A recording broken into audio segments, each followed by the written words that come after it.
So, what if the classic stories we tell about love, like Beauty and the Beast, have been completely misinterpreted? There's this provocative online video out there that makes that exact claim. It argues that there's a dark side to female desire that society just doesn't talk about. Now, in this explainer, we're not here to judge or to say if these ideas are true. We're simply going to break down the arguments step by step just so we can understand the perspective. Let's get into it. Okay, so this is the central thesis from that source video. It's a pretty provocative statement, right? And it's designed to really challenge our conventional ideas about female psychology. Basically, every other point we're about to cover is an attempt to support this one single claim. So how does the source even begin to build its case? Well, it starts with this idea that every woman is really living with two different personas. You've got the public-facing self for society, work, family, and then there's the private bedroom persona. The crucial point, according to the source, is that these two can be completely, totally different. You can't just predict the desires of one by looking at the other. Now, to really illustrate this idea of hidden desires, the source turns to a story we all know.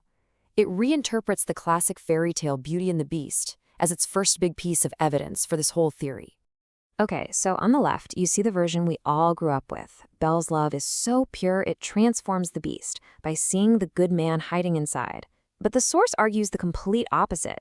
As you can see on the right, the claim is that Belle is attracted to him because he's a beast, for his monstrous, dominant nature, not in spite of it. And this really gets to the core of the source's reinterpretation. The beastliness isn't some obstacle they have to overcome for their love. No, according to this argument, it's the very foundation of the attraction. It's the feature, not the bug. So what could possibly be the psychological driver for something like that? The source proposes an answer to that question. It's all about the desire for a really unique kind of conquest. We're not talking about a physical one, but an emotional and psychological one. The ultimate prize, it argues, is taming the untamable. This quote really captures the entire psychological framework the source is putting forward. The idea is that the greatest challenge, and because of that, the greatest attraction, is conquering that bad boy and making him, well, emotionally subservient. It's kind of framed as the female equivalent of a guy chasing a woman who seems totally unattainable. So the source breaks this down into a simple three-step cycle. Step 1, you target the untamable man. Step 2, you achieve the emotional conquest. You domesticate him. But this leads to a weird paradox in step 3. Once the conquest is complete, the original beastly thing that caused the attraction is gone, and so is the interest. Okay, so the source has its archetype and its psychological model. The next step is to look for evidence of these exact same themes in the media women are consuming today. First stop, literature. The source points out that romance isn't just some popular genre. It's the dominant force in fiction publishing, especially online.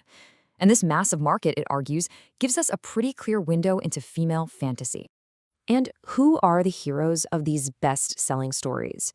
Well, according to the source, a lot of the time they are literal monsters. We're talking vampires, werewolves, even more exotic creatures. This isn't a coincidence, the argument goes. It's a direct continuation of that Beauty and the Beast archetype, where the male lead is dangerous, powerful, and not quite human. The analysis then shifts from books to video.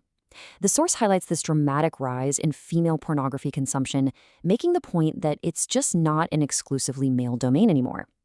The argument is that women now make up a huge chunk of the market, and their viewing habits reveal some pretty specific preferences. And what are those preferences? Well, the source claims that pornography that shows violence and deep submissiveness is way more likely to be watched by women than by men. It suggests that these dark fantasies, the kind that are totally unacceptable in public life, find an outlet in private media consumption. So, all of this leads to a pretty counterintuitive conclusion, which the source calls the ugliness paradox. And it's presented as a direct challenge to the modern male focus on perfecting physical appearance, a trend you might have heard of called looks-maxing. The source's theory here is basically about signals in attraction. As the slide shows, if prettiness on one hand signals femininity, then its opposite, being rugged, rough, or even ugly, can be a really powerful signal of raw masculinity on the other hand. In this view, being conventionally attractive just isn't the only way to be desirable. So after laying out the entire theory, the archetypes, and the media analysis, the source video wraps everything up with a single, very memorable piece of advice aimed squarely at its male audience. And there it is. That final provocative line is meant to just encapsulate the entire argument. It's suggesting that a man's lack of conventional good looks might not be the disadvantage he thinks it is, precisely because of those dark desires the source claims to have uncovered. So we've broken down the key arguments from the source material, and it's a perspective that intentionally goes against mainstream views on attraction. The question it really leaves us with is this: whether you agree with this framework or not, what does it reveal about the complex and often contradictory signals in modern dating?